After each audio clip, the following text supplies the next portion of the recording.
শুধুমাত্র ভদ্রতার খাতিরে আমরা কিছু মানুষের সাথে যোগাযোগ রাখি, কথা বলি, কিন্তু তারা হয়তো জানেই না তাদের আচরণ ও কথাবার্তার জন্য তারা কবেই মন থেকে উঠে গেছে। লোকে আমাকে জিজ্ঞেস করে, তুমি এত খুশি থাকো কেমন করে? উত্তরে তাদের বলি, আমি লোকের খুশিতে জ্বলি না, আর নিজের দুঃখের কথাও কাউকে বলি না। জীবন থেকে একটা জিনিস খুব ভালো করে জানলাম, মন চাইলে সব মানুষের আপন হওয়া যায় না। যেখানে কোনো অধিকার নেই সেখানে কাউকে আপন ভাবা মানে বোকামি ছাড়া কিছুই না। আঘাত দিয়ে নয়, আঘাত সহ্য করে বেঁচে থাকাটাই জীবন। এখন জোর করতে ইচ্ছে করে না, জোর করতে করতে আমি বড্ড ক্লান্ত। ভাগ্যে যদি থাকো তবে আমারই হবে, কপালে যদি না থাকো চলে যাবে।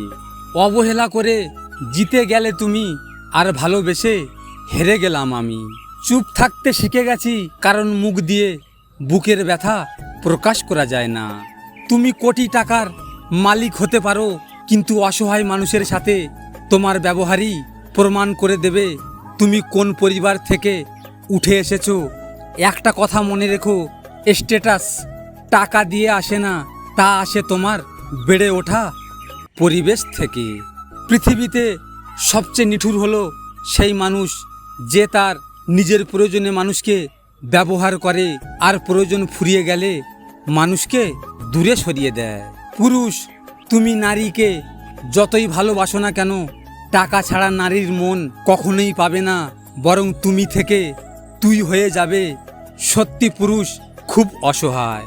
ভিডিওটি ভালো লাগলে পাশে থাকবেন, আর হ্যাঁ, নিজের খেয়াল অবশ্যই রাখবেন, কারণ এটা স্বার্থের দুনিয়া। এখানে নিজের খেয়াল নিজেকে রাখতে হয়, অন্য কেউ রাখবে না। দেখা হচ্ছে পরের ভিডিওতে। ভালো থাকবেন, সুস্থ থাকবেন।